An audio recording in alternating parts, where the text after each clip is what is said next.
We're going to talk to Ivon Sampson shortly, immigration lawyer. Simon Danczuk is with us, commentator and former Labour MP. Of course, Simon, afternoon to you. Good afternoon. It's good to be with you. It's good to have you back as well. I mean, let's just put some meat on the bones of Rwanda firstly, because this will all tie in ultimately to this. You know Rwanda well. You got married in Rwanda, right? I mean, so this is a place you know incredibly well. You've said, and you said it on this programme a couple of months back, yeah, it's not a dangerous place. It's a beautiful country. It's a developing country. There's lots of reasons to be cheerful about Rwanda. Yeah, absolutely right. And it's a very safe country. It's one of the safest countries in Africa. So there's no reason not to send illegal immigrants to Rwanda. So I do support the policy, and I think we should do all we can to encourage Suella Braverman, the Home Secretary, to implement it. I also take the view that we should leave the European Court of Human Rights. The reality is the public have had enough of us not being in control of our borders. And I think we have no alternative except to leave the court so that we can protect our borders, so that we can remove illegal immigrants and send them to places like Rwanda. Yeah. I mean, let's bring in Ivon Sampson, immigration lawyer. Afternoon to you too, Ivon. I mean, was the ECHR written for this purpose? Because there is a suggestion that it was never meant to stand in the way of domestic policy and lawmaking, and that's what it's doing here. The head honchos over there at ECHR HQ are overstretching their brief somewhat. Well, domestic policy is breaching the fundamental rights of individuals. Now, Simon said that Rwanda's a lovely place, and he's been there, and it's so wonderful. Well, perhaps you should read the Human Rights Watch report on Rwanda and Liberty report on Rwanda and numerous other human rights reports. And what he'll find is that it's a country which has arbitrary detention, has extrajudicial killings of opponents they don't like, and we want to do business with a country like that. Now, I'm sure when people visit Rwanda, they're not going to show them those parts of the country. So I'm afraid you've got to look at the independent evidence of the human rights atrocities in that country. I mean, we could go back and forth, I guess, on that specific point, but I'm bound to put that back to you, Simon. You are married to a Rwandan. What's her experience of everything Ivon's just said? I won't take lessons from Ivon about what it's like in Rwanda. I've read extensively about Rwanda. I have a home in Rwanda. I visit there on a very regular basis, and I've spent a lot of time there. I think it's fair to say that Ivon hasn't done any of those things.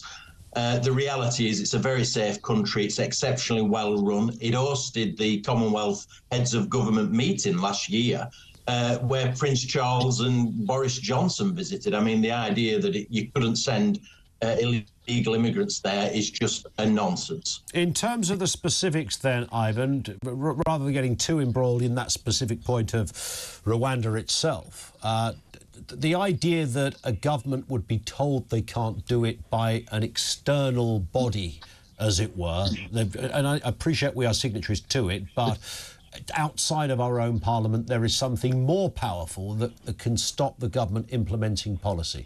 That's the bit that people are concerned about. That's the area that doesn't sit very well with many people, Ivon.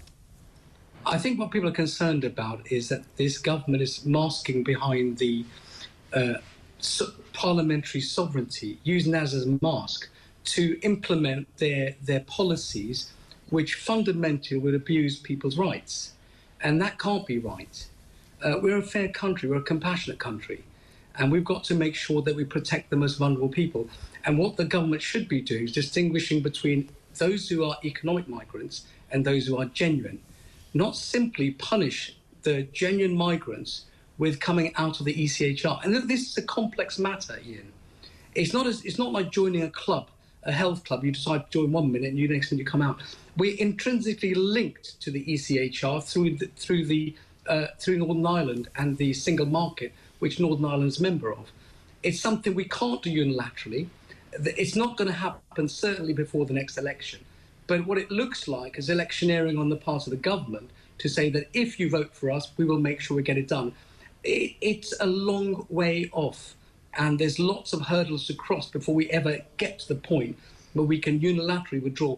It'll be the first country that's ever unilaterally withdrawn from the ECHR. Russia got kicked out because of their human rights abuses, and we'd be in the same camp as Russia and Belarus as non-signatories. Would we have to, just because we'd taken what some people would call an intelligent, maybe even a progressive decision to say, look, this thing served its purpose, but we think we can have our own Bill of Rights that actually supersedes it in many ways, and makes it fit for the modern age. There's nothing inherently wrong with that, is there? The human rights law is not a law of physics, either.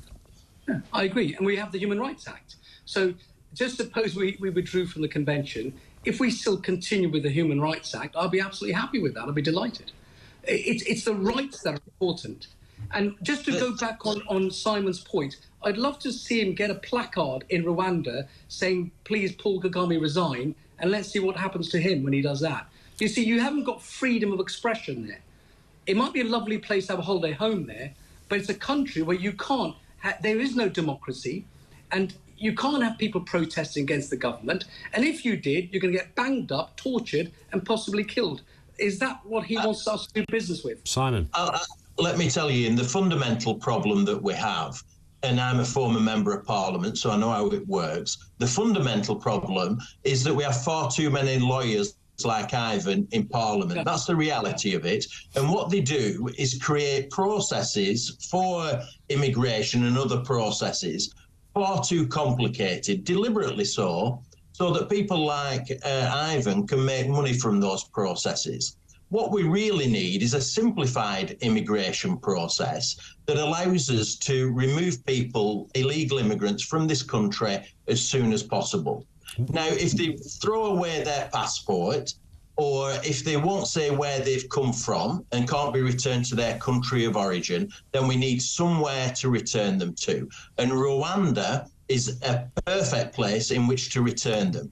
A simplified process, somewhere to return them to. And if that means leaving the European Court of Human Rights, then that's exactly what we should do. Simon. The only bad news is that people like Ivon will make less money in terms of the processes. We'll come back to that point in a moment. Just to respond, if you would, Simon, to Ivon's wider point about the logistics of this. And he pointed, quite understandably, to Northern Ireland. They are intrinsically linked because of their single market status, etc. That would make just even attempting to do this an absolute minefield that could go on for yonks, and we know how long the Brexit withdrawal has gone on for. No, I don't think so. I think it's quite within the expectations of government to be able to extricate ourselves from the European Court of Human Rights. I think it's quite doable. I think people like Suella Braverman, Priti Patel and others have got it right in calling for this. We can't carry on as we are, and the public have had enough of our inability to deal with illegal immigration. And Ivon, respond to that point. Are you one of those pesky lefty lawyers that we keep hearing about? Not at all. And just for the record, I've not made one penny, that's one penny, from any asylum seeker coming across the channel. Just to be clear about that. No, look, the processes that Simon speaks about are designed by the Home Office. And what they're doing, they're masking the incompetence of this Home Office and this Secretary of State. Instead of getting on with a job of removing illegal migrants, simplifying the process, using the certification process, we can certify asylum claims and remove people within 2 weeks. The law allows us to do that. So there's enough law, enough teeth in the laws that we have to remove these people. The government isn't. Are they prosecuting a smuggler? Not one. So, you know, it's the incompetence. So are you sensing then, I don't want to put words in your mouth, but are you sensing, because we have this massive backlog, tens and over 100,000 people waiting, is this a way, am I sensing you're suggesting this is a way for the government to kind of cover that up a little bit and take the narrative elsewhere? It's worse. We've got 500,000 illegal people in the UK. 500,000, that's the estimate that people have, there have been certain reports done. So, you know, is the government doing anything about them? No. So it's their own incompetence, and they're blaming lefty lawyers like me. And by the way, I'm a member of the Conservative Party. They're blaming the ECHR, the judges, and anybody else they can. The biggest persecutor of asylum seekers is Suella Braverman, and she should pull her socks up, get her act together, have a sensible policy to remove those who are here as economic migrants and process genuine asylum applications within 6 months. That's what she should be doing. And final point, Simon, one here from Jenny who says we don't need to leave the ECHR, we need to remove its supremacy from the 1998 Human Rights Act. We need to make our parliament laws sovereign and our courts' jurisdiction final. What's wrong with that? That might well be a solution to this issue. What is for sure, there has to be a solution, and we can't go on as we are. Illegal immigration is running out of control, and the public want it to be addressed, no doubt about it. Ivan, just to respond to that last point, if you would, is there another way around it, as Jenny suggests? The courts have what's called a margin of appreciation when deciding within the framework of the ECHR. And that's you've got a big state against a little old individual. And so the courts have a balancing act to do. And the jurisprudence of the ECHR has developed over decades. And we're going to scrap all that so that we can have judges implement the whim of Parliament to remove people to Rwanda. This is all about electioneering, Ian. This is what this matter is all about. It has nothing to do with protecting people's rights.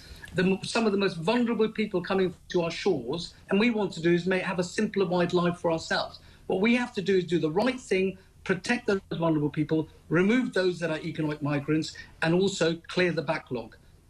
There it is. Ivon Sampson, thank you, immigration lawyer, and Simon Danczuk, the other voice you heard there, former Labour MP. There's a lot of love for Simon out there. He's a very common-sense man who does sound more Tory than Labour in this respect, I think it's fair to say.